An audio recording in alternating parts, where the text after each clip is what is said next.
السلام علیکم ورحمۃ اللہ وبرکاتہ۔ آپ دیکھ رہے ہیں سجاد آر آفیشیل چینل۔ برائے مہربانی اس چینل کو سبسکرائب کریں، لائک کریں اور شیئر کریں۔ اللہ حافظ۔ سے شراب بالکل عام تھی تو ایک دم حرام کر دیا جاتا، مگر اس کو ایک دم حرام قرار نہیں دیا گیا، بلکہ شروع میں کیا بتایا گیا؟ شروع میں کہا گیا شراب کے بارے میں، يَسْأَلُونَكَ عَنِ الْخَمْرِ وَالْمَيْسِرِ قُلْ فِيهِمَا إِثْمٌ كَبِيرٌ وَمَنَافِعُ لِلنَّاسِ وَإِثْمُهُمَا أَكْبَرُ مِن نَّفْعِهِمَا۔ سبحان اللہ تو کہیے۔ ہاں، آپ سے وہ سوال کرتے ہیں شراب اور جوئے کے بارے میں، تو شراب کی بھی عادت ہے اور جوئے کی بھی عادت ہے، تو آپ سے وہ سوال کرتے ہیں شراب اور جوئے کے بارے میں، آپ جواب دیجئے کہ ان کاموں میں فائدہ کم ہے، نقصان زیادہ ہے۔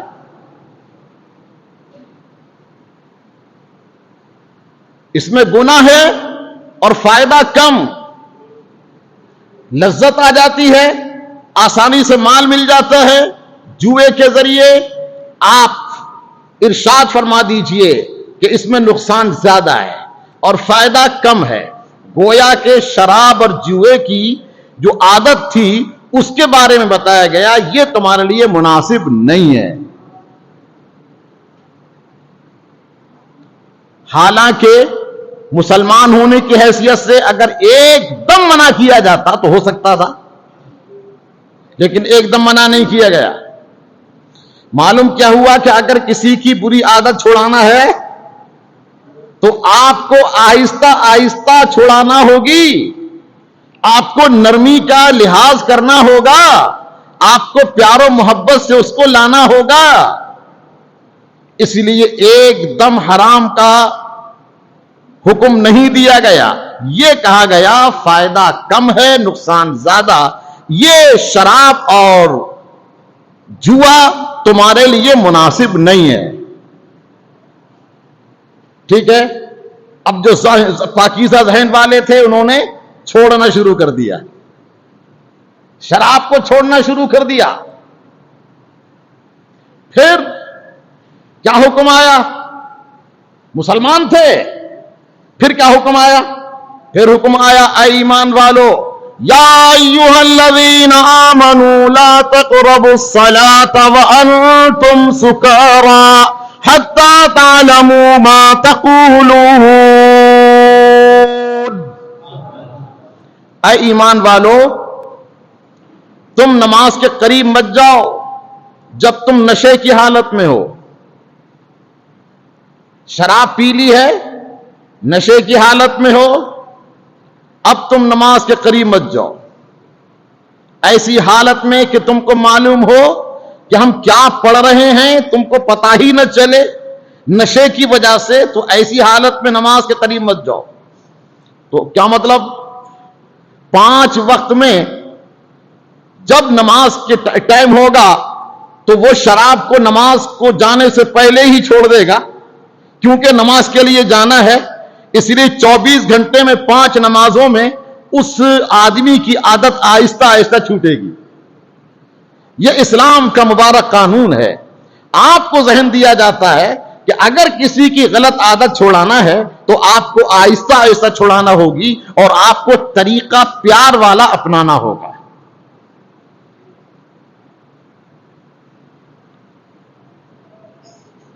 آپ نے اپنی اولاد کو چھوڑ دیا، موبائل دیکھ رہا ہے تو دیکھے، آوارہ گھوم رہا ہے تو گھومے، بری صحبتوں میں ہے تو رہے، کہاں جا رہا ہے تو جائے۔ تو اس صورت میں مجھے بتائیے معاشرے کا حال کیا ہوگا؟ آپ کو نگرانی کرنا ہوگا۔ ہماری اولاد ہے، ہمارے بچے ہیں، ہماری ہی نسل ہے، اس کو آہستہ آہستہ اس کو قریب کرنا ہوگا۔ ہم اس نبی کے ماننے والے ہیں، ذرا غور فرمائیے، ہم اس نبی کے ماننے والے ہیں کہ جن کی بارگاہ میں ایک نو مسلم صحابی حاضر ہیں۔ ذرا غور فرمائیں، ایک نو مسلم صحابی حاضر ہیں، ابھی نئے نئے اسلام لائے ہیں اور گناہ چھوڑنے کے لیے ایک دم بڑی مشکل ہے، مگر اسلام قبول کر لیا انہوں نے. کہنے لگے یا رسول اللہ صلی اللہ علیہ وآلہ وسلم، آپ میرے لیے زنا حلال کر دیجئے. یہ مجھے بتائیے، آپ مجھے جواب دیجئے، آپ یہ اتنی بڑی بات چھوٹی بات تھی؟ یہ بڑی بات، بولیے، بڑی بات تھی. اور وہ بھی کس کے سامنے کہہ رہے ہیں؟ نبیوں کے امام. زنا حلال کر دیجئے. تو غصہ آنا چاہیے کہ نہیں؟ بے قابو ہو جانا چاہیے کہ نہیں؟ اتنی بڑی بات، تو مسلمان ہو گیا، اس کے باوجود اتنی بڑی بات کہتا ہے. تو کیسا مسلمان ہے؟ تیرا کیسا اسلام ہے؟ مگر وہ نبی رحمت، سبحان اللہ، وہ رحمت للعالمین جن کی صفت ہے وہ آقا، اتنی بڑی بات نو مسلم نے کہی. چونکہ نئے نئے اسلام لائے تھے، جانتے تھے میرے آقا، تو سرکار ان کی بات پر مسکرائے، سبحان. اور آپ نے فرمایا میرے قریب آ. ذہن تو یہ کہتا ہے کہ قریب نہیں بلکہ بھگا دیا جائے، نکل جائے یہاں سے، صورت نہیں دکھانا مجھے، تو نے اتنی بڑی بات کہی ہے. یہی ہونا چاہیے تھا، مگر نہیں. میرے آقا فرماتے ہیں قریب آ، کر کے تمہارے گناہ مانگے تمہیں سے پناہ، تم کہو دامن میں آ، تم پہ کروڑوں درود. میرے آقا نے فرمایا قریب آ. وہ نو مسلم کہتے ہیں میں سرکار کے قریب آیا، میرے آقا نے فرمایا اور قریب آؤ، سبحان اللہ. وہ کہتے ہیں میں اور قریب آیا. سرکار کے قریب ہوئے اور سرکار نے اپنے قریب کتنا کیا؟ وہ کہتے ہیں سرکار نے مجھے اتنا قریب کیا کہ اپنے زانوں کو میرے زانوں سے ملا دیا. واہ، ماں جب اکلوتے کو چھوڑے آ کہہ کے بلاتے یہ ہیں، لاکھوں بلائیں کروڑوں دشمن کون بچائے بچاتے یہ ہیں. اللہ اکبر. سرکار نے قریب کیا اور سرکار نے ارشاد فرمایا مجھے یہ بتاؤ، تم نے ابھی کہا کہ زنا کو حلال کر دیا جائے، تو مجھے ایک بات بتاؤ، کیا تم اپنی ماں سے زنا کرنا پسند کرو گے؟ لرزہ طاری ہو گیا، کہنے لگے حاشا کلا، ہرگز نہیں. سرکار نے فرمایا کیا اپنی خالہ سے زنا کرنا پسند کرو گے؟ کہا ہرگز نہیں. فرمایا کیا اپنی بہن سے زنا کرنا پسند کرو گے؟ کہا ہرگز نہیں. کہا اپنی بیٹی سے زنا کرنا پسند کرو گے؟ کہا ہرگز نہیں. آپ نے فرمایا جس سے بھی تم زنا کرو گے آخر وہ بھی تو کسی کی ماں ہوگی، وہ کسی کی بہن ہوگی، وہ کسی کی بیٹی ہوگی، وہ کسی کی خالہ ہوگی. جب تم اپنی ماں سے زنا کرنا پسند نہیں کرتے تو دوسرے کی ماں سے زنا کرنا پسند کرو گے؟ کیا اچھا لگے گا؟ اللہ اکبر. وہ صحابی تھے، نو مسلم. سرکار نے ان کے دستے مبارک، ان کے سینے پر اپنا دستے مبارک رکھا اور فرمایا یا اللہ ان کے دل سے زنا کو، محبت کو نکال دے. وہ کہتے ہیں کہ جب میں ان کی بارگاہ میں گیا تھا تو زنا سے اچھی چیز کوئی چیز نہ تھی میرے نزدیک، اور جب میں ان کی بارگاہ سے آیا تو اس سے بدتر چیز میرے نزدیک کچھ بھی نہ تھا. یہ ہے اصلاح. آپ کو پیار کرنا ہوگا اپنی اولاد سے، آپ کو ناراض نہیں ہونا ہے، آپ کو محبت کا اظہار کرنا ہے، آپ کو ماحول میں اپنی بچے کو ڈھالنا ہے تو محبت کا اظہار کرنا ہوگا۔ اگر آپ کا بچہ نشہ کرتا ہے تو بڑی محبت سے نماز کے قریب لانا ہوگا، خود بھی نماز کے لیے آنا ہوگا، اس کو بھی لانا ہوگا۔ مجھے بتائیے 5 وقت میں اگر آپ نماز کو لے کر آئیں گے تو 5 وقت میں 24 گھنٹے میں کم سے کم 5 گھنٹے تو محفوظ رہے گا، مگر شرط یہ ہے کہ آپ اس کو پیار سے قریب لائیں، آپ اس سے پیار کا اظہار کریں۔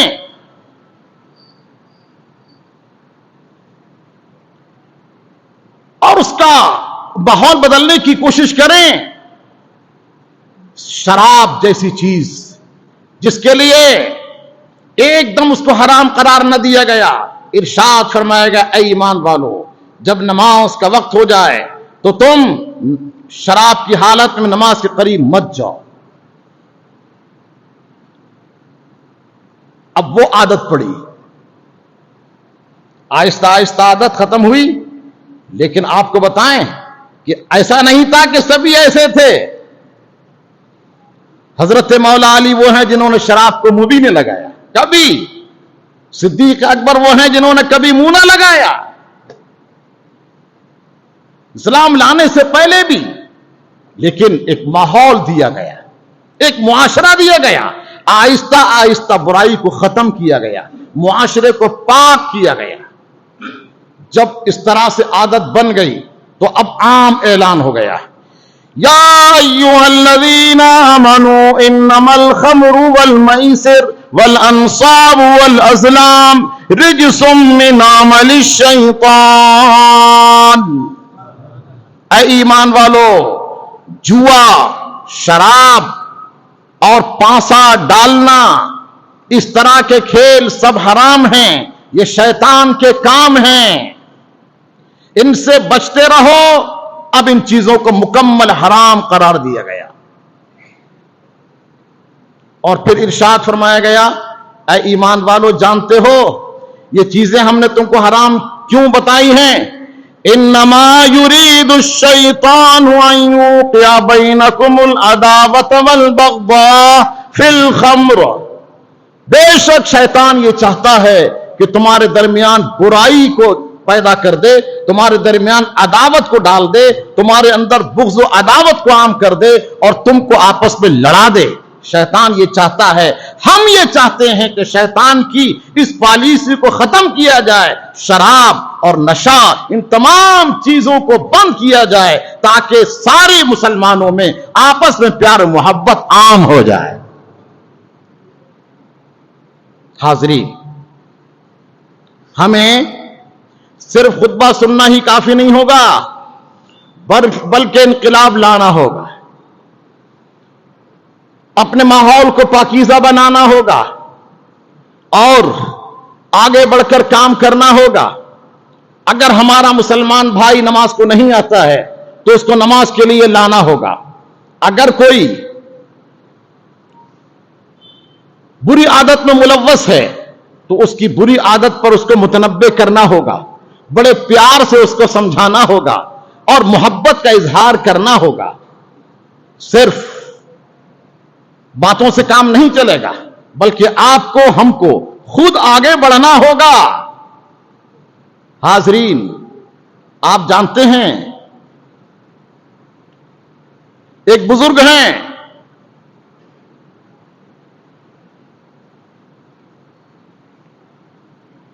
جن کے بارے میں مشہور تھا کہ بہت شرابی، بہت شرابی۔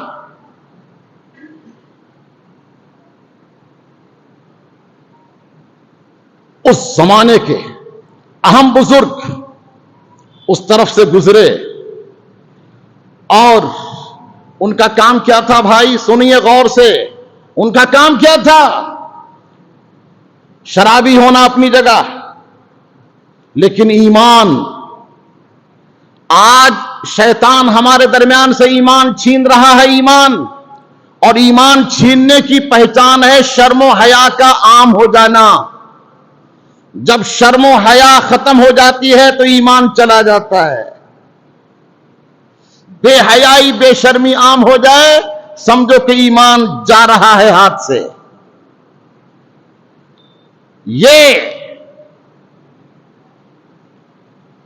شرابی ہونے کے باوجود ایمان تھا ان کے پاس. ایک جگہ سے گزرے, ایک کاغذ کو دیکھا, اس کاغذ پہ لکھا ہے بسم اللہ الرحمن الرحیم. اس کاغذ کو انہوں نے اٹھایا جس پہ بسم اللہ الرحمن الرحیم لکھا تھا. اس کاغذ کو اٹھایا, آنکھوں سے لگایا, اس کاغذ کو چوما, پیار محبت کا اظہار کیا کہ یہ کاغذ پہ میرے رب کا نام لکھا ہوا ہے اور یہ کچرے میں پڑا ہے, اس لیے بسم اللہ الرحمن الرحیم کے ٹکڑے کو لینے کے بعد اچھی طرح سے آنکھوں سے لگا کر خوشبو میں بسا کر اس کو بہت اونچی جگہ رکھ دیا کہ کسی کا ہاتھ نہ پہنچے اور کوئی اس کی بے ادبی نہ کر سکے. ایسے ماحول میں اپنا کام کر کے پھر چلے گئے.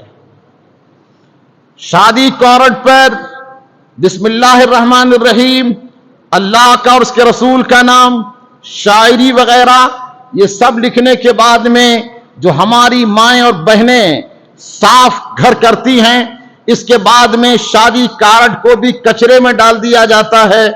میں نے خود اپنی آنکھوں سے دیکھے ہیں کہ شادی کارڈ کچرے میں پڑے ہوئے ہیں, بسم اللہ الرحمن الرحیم لکھا ہے.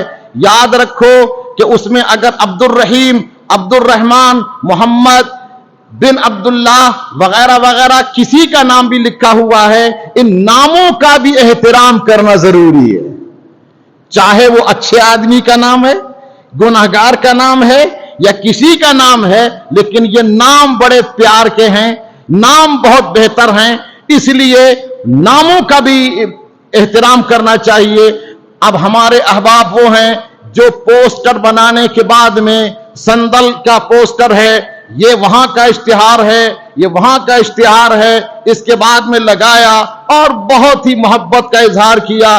گنبد خضرا بھی لگا ہے, ادھر کعبے بھی لگا ہے, اور اس کے بعد میں پتا چلا کہ وہ نیچے آیا, کچرے میں گیا. ہائے افسوس ہماری حالت کیا ہے.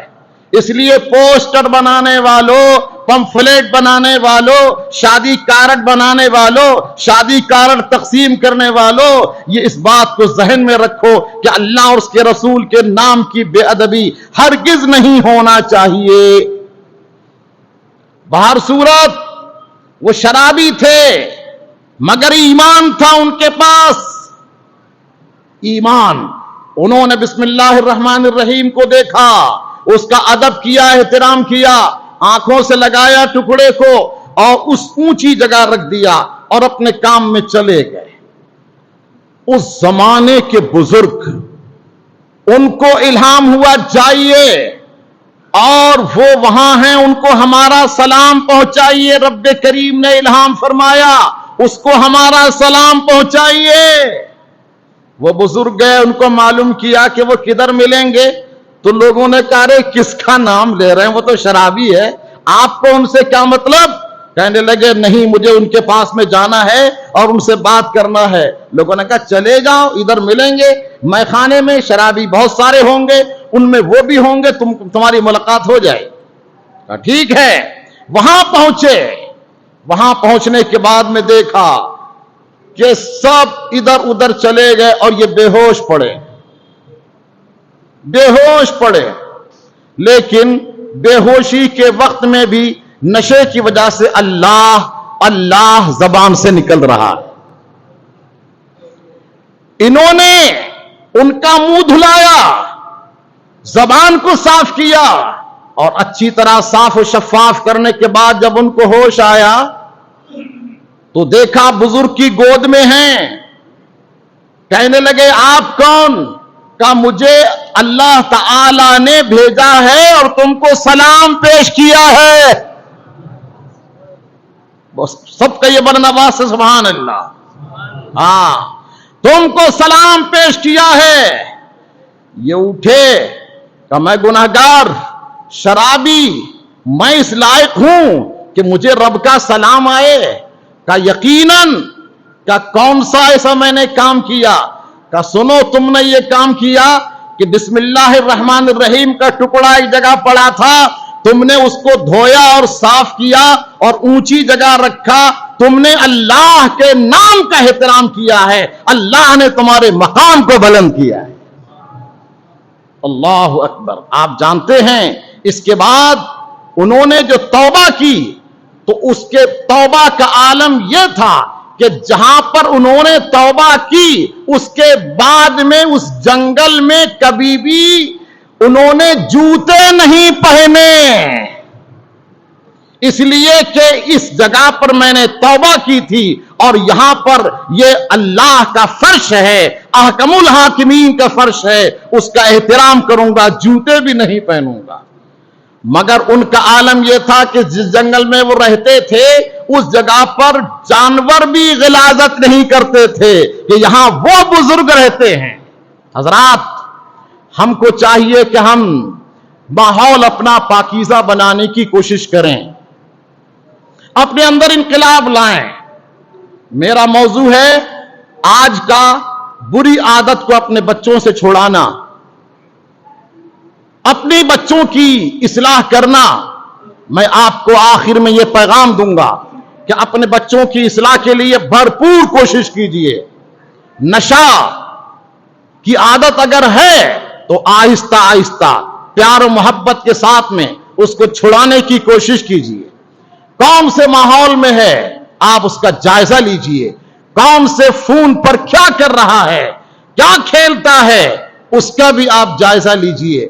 آپ کو یاد رکھنا ہوگا کہ چاقو بہت اچھی چیز ہے، لیکن آپ کو بتانا ہوگا کہ اس چاقو سے کاٹ کر سیب کھاتے ہیں، کہیں ایسا نہ ہو کہ یہ انگلی ہی کاٹ لے. اس لیے بتانا ہوگا اپنے بچوں کو کہ بیٹے موبائل کیسے استعمال کرتے ہیں، اس کے فائدے کتنے ہیں اور نقصان سے کیسے بچا جاتا ہے. نقصان سے بچیں اور اس موبائل کو مفید بنانے کی، فائدہ مند بنانے کی کوشش کریں. ہم کو اور آپ کو مل کر سب اس کی اصلاح کرنا ہوگی. آج کی میری گفتگو یہاں تک تمام ہوئی. میں انشاءاللہ الرحمن آئندہ جمعے کو نشہ کے بارے میں تفصیل کے ساتھ میں آپ کو بتانے کی کوشش کروں گا. اصلاح معاشرہ اور اسلامی ماحول کیسے اپنانا چاہیے یہ آئندہ کا ہمارا موضوع ہوگا. اللہ تعالی مجھے اور آپ کو عمل کرنے کی توفیق رفیق عطا فرمائے. وما علینا الا البلاغ المبین وآخر دعوانا ان الحمد للہ رب العالمین.